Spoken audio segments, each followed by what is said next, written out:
അങ്ങേയറ്റം സങ്കടകരമായ ഒരു വാർത്ത. മരണത്തോടെ മല്ലടിച്ച് ഒടുവിൽ ഇന്നലെ രാത്രി മൃദുൽ ഈ ലോകത്തോടെ വിട പറഞ്ഞു. 2 മാസത്തിനിടയിൽ 3 കുട്ടികളാണ് ഇത്തരത്തിൽ മരണമടഞ്ഞത്. ഓരോ മാതാപിതാക്കളും വളരെയേറെ ഗൗരവത്തോടെ തന്നെ കാണേണ്ട ഒരു വാർത്ത കൂടിയാണിത്. കോഴിക്കോട് രാമനാട്ടുകര ഇരുമൂളിപ്പറമ്പ് അജിത് പ്രസാദ് ജ്യോതി ദമ്പതികളുടെ മകനാണ് മരണമടഞ്ഞ മൃദുൽ. ചുറുചുറുക്കോടെ ഓടി നടന്നിരുന്ന ഒരു കുട്ടി. മൃദുൽ നല്ല ഒരു ഫുട്ബോൾ പ്ലെയർ കൂടിയായിരുന്നു.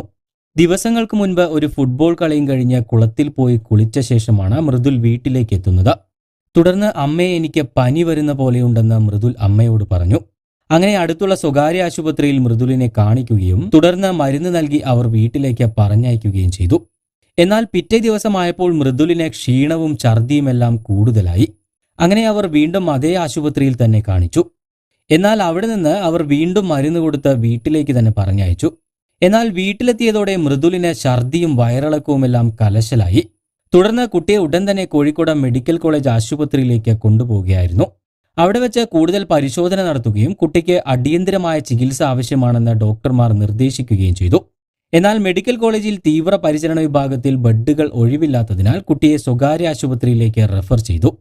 അവിടെ തീവ്രപരിചരണ വിഭാഗത്തിൽ ചികിത്സയിൽ കഴിയവെയാണ് ഇന്നലെ മൃദുലിന് മരണം സംഭവിക്കുന്നത്. ആ സ്വകാര്യ ആശുപത്രിയിൽ അതേ രോഗലക്ഷണങ്ങളുമായി മറ്റൊരു കുട്ടി ഇതിനു മുൻപ് മരണമടഞ്ഞതിനാൽ അവർ മൃദുലിന്റെയും സ്രവമെടുത്ത് പരിശോധനയ്ക്ക് അയക്കുകയായിരുന്നു. പരിശോധനയിൽ കുട്ടിയെ ബാധിച്ചിരിക്കുന്നത് അപൂർവവും മാരകവുമായ അമീബിക് മസ്തിഷ്ക ജ്വരമാണെന്ന് സ്ഥിരീകരിക്കുകയും ചെയ്തിരുന്നു.